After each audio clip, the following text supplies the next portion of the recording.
You've heard this story before. China bans Facebook, X, YouTube, Instagram, almost any Western social media that you can think of. The official reason? Politics, censorship, social stability, control. And while that's part of the picture, it's not the whole story. Before we even talk about bans, remember one thing. Western companies love the China market. Chinese shoppers are so valuable that luxury analysts say their luxury dominance remained unrivaled in 2018, with Chinese consumers accounting for about 1/3 of global luxury spending, and their share has kept climbing. That's why luxury and consumer brands keep pouring money into China. One survey of US multinationals found most firms still plan to expand operations in China, despite political tensions and regulatory risk, because they see the market as critical for global competitiveness. And when Western tech or internet companies do get into China, many of them show they're willing to follow Beijing's rules. In 2017, Apple removed VPN apps from its China App Store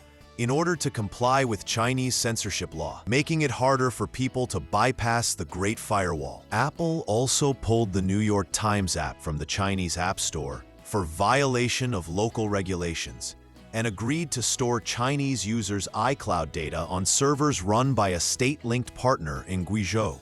LinkedIn went even further. When it launched a localized version in China in 2014, it did so in strict adherence to requirements of the Chinese government on internet platforms. In other words, for the right to tap China's users and ad money, many Western firms have already shown they will play by Communist Party rules. So here's the real question. If foreign platforms are usually willing to obey Chinese law once they're inside the market, was Beijing really afraid it couldn't control how the products of US social media is used by its citizens? Or was it afraid of something else? Rewind to the late 2000s. The global social media boom is underway. Facebook has exploded from a college network in 2004 into a global platform with hundreds of millions of users, on its way to more than 1 billion by 2012. For Silicon Valley, China, with its hundreds of millions of internet users, looks like the ultimate prize. But Beijing sees something very different. In 2009, after deadly ethnic riots in Xinjiang, China blocked Facebook and Twitter, blaming them for helping spread information and organize unrest. YouTube had already been blocked after videos emerged that appeared to show security forces beating Tibetans.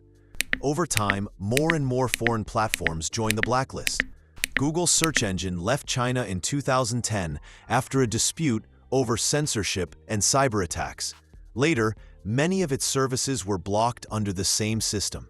China's censorship includes the complete blockage of various websites, apps, and video games, inspiring the policy's nickname, the Great Firewall of China. On the surface, it's all about control of information. No foreign social network stirring up trouble. No platform spreading unapproved narratives. But under the surface, something else is happening. China's leaders didn't just see a political threat. They saw an economic empire taking shape. Social media isn't just posts and likes.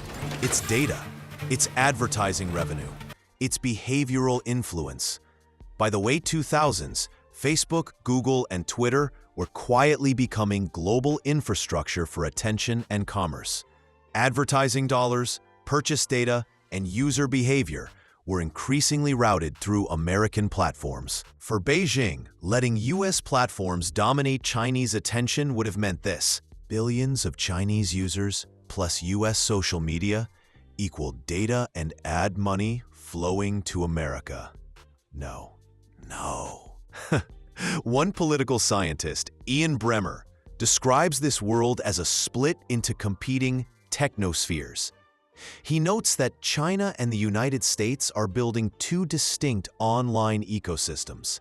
The American tech ecosystem is built by the private sector, while the Chinese system is dominated by the state. That is exactly what China chose. Instead of letting Facebook and Google own the digital rails, China decided to wall them out and build its own ecosystem behind the Great Firewall. The censorship story was the shield. The economic strategy was the sword. All right, let me tell you a quick story. When you hear this, you tell me in the comments, Miracle or monopoly? And hey, while you're down there, hit like and subscribe because why not? After they basically kicked out most of the competition in China, the local platforms went crazy trying to fill that gap. They went absolutely nuts. WeChat, developed by Tencent, evolved from a simple messaging app into what analysts call a super app, an all-in-one platform for messaging, social media, mobile payments, shopping, and even public services like paying utility bills and booking doctor appointments, with more than 1 billion monthly active users. Douyin, the Chinese version of TikTok, didn't just show short videos. It baked e-commerce and live stream shopping directly into the feed, turning entertainment into instant transactions. China also nurtured domestic giants in search, e-commerce, mapping, food delivery, and payments, building an almost complete parallel internet where Chinese companies capture the data, the ad spend, and the platform power. Meanwhile, US social media makes essentially zero ad revenue inside mainland China because they're blocked. That's not an accident.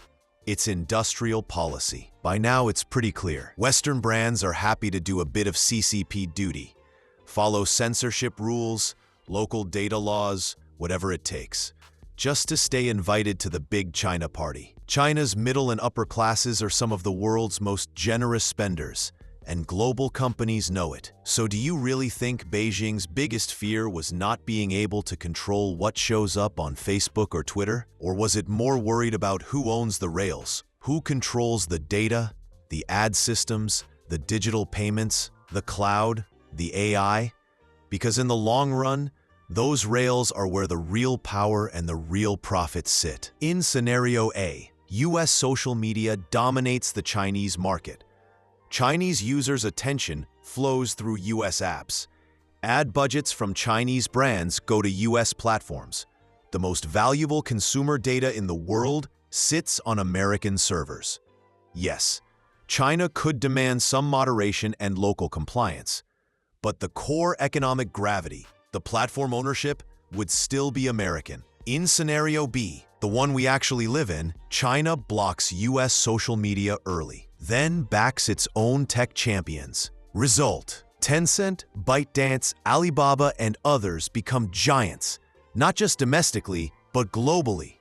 The ad money, the infrastructure, the jobs, and the innovations stay mostly inside China. Beijing keeps maximum leverage over the platforms because they are Chinese companies embedded in a system where the Chinese tech ecosystem is dominated by the state. That's not just censorship, that's economic statecraft. And the irony?